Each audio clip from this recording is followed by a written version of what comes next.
Just before 8 a.m. on the 10th of February 2009, David Fortin asked his mother for a ride to his high school. She couldn't, so he instead put on his red winter jacket and walked to the bus stop. But when the bus arrived, he wasn't there. Earlier that morning, before dawn, David had climbed into his mom's bed like when he was a small child and said, "Hug me, Mom, warm me up." At breakfast, he barely touched his food, which was unusual since he was usually hungry.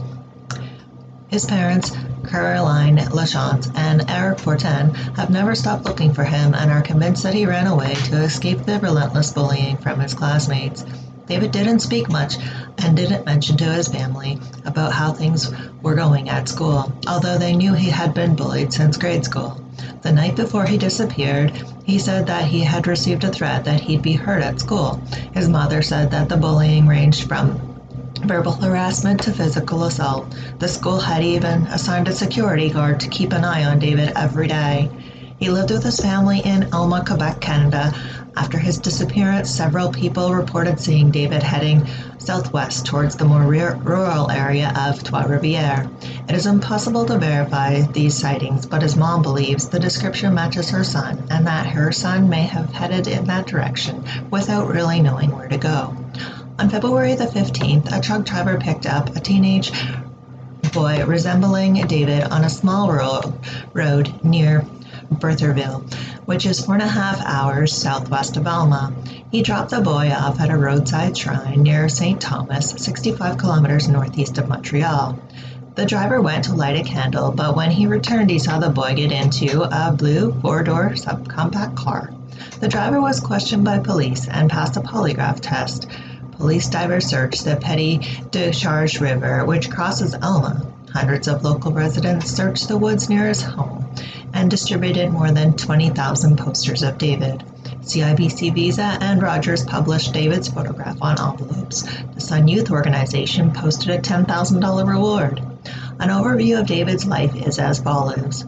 At 6 years old, David couldn't settle down in class. The principal advised for David to take Ritalin, and a psychiatrist diagnosed him with ADHD.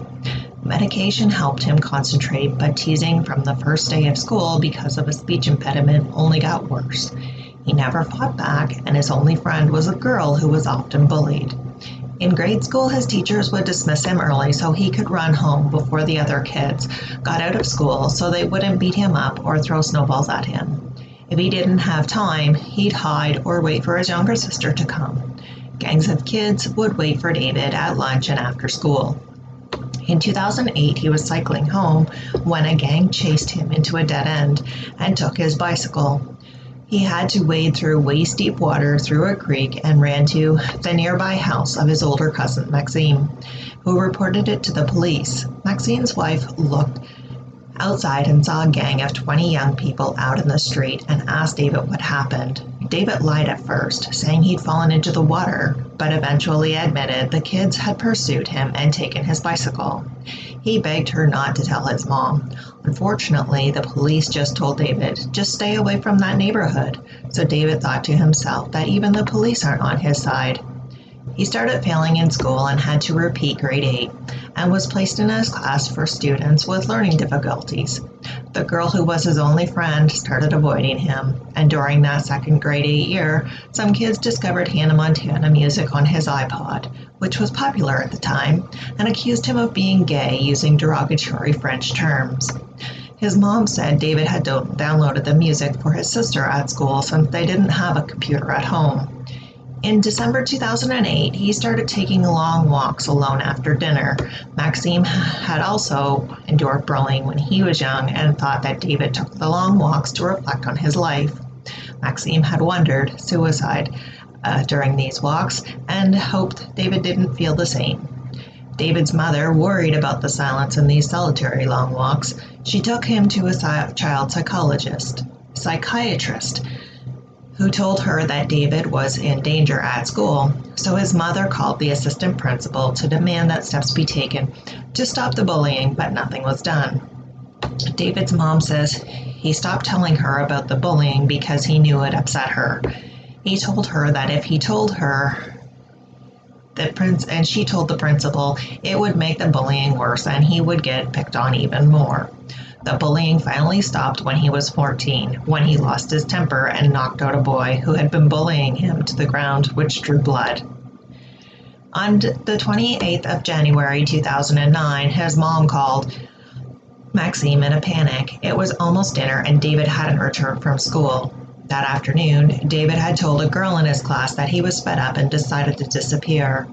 Maxime put on his truck's searchlights and set out to find his cousin. He spotted David on the town's main road, and David was chilled to the bone and had been wandering around for hours, so Maxine took him to McDonald's to warm up, asking how he was doing. David answered, "I'm really at the end of my rope. I can't take it anymore." They went back to Maxine's home, and Maxime suggested getting together soon for dinner and skating, but David declined, saying that he had no skates, and turned down Maxine's offer to borrow some. Maxime says David was unable to camouflage his sadness, his emotions, all the unhappiness he was living through. He knew how to conceal the horror when he was living through behind the smile. When Maxime drove David home later that night, a cop was waiting to question David, who wasn't happy. Maxime wished he had prepared David for the cop's presence, as David was not somebody who trusted easily. You had to take time to build his trust. Maxime feels, looking back, that the opportunity to gain David's confidence had been lost that night, as David wasn't warned about the cop. Maxime says regarding David, "I think that I lost his faith in the system that way, because normally when you go to school, you should feel safe. I think that was the last straw that broke the camel's back, the fact that the police got involved." For the next 2 days, his mother didn't send him to school, and he seemed serene, being safe at home. However, the police reported David's runaway to the Youth Protection Authorities. A psychologist from the local community center contacted David's mom and agreed to write a note excusing David from school for 2 days. She told her that David was legally obligated to be in school until he was 16 years old, as this is a Canadian law. So on February 2nd, his mom sent him back to school. He didn't want to go out because he didn't want to fight. His mom sadly says he never put up a fight about leaving in the morning, and we kept sending him back to school despite everything.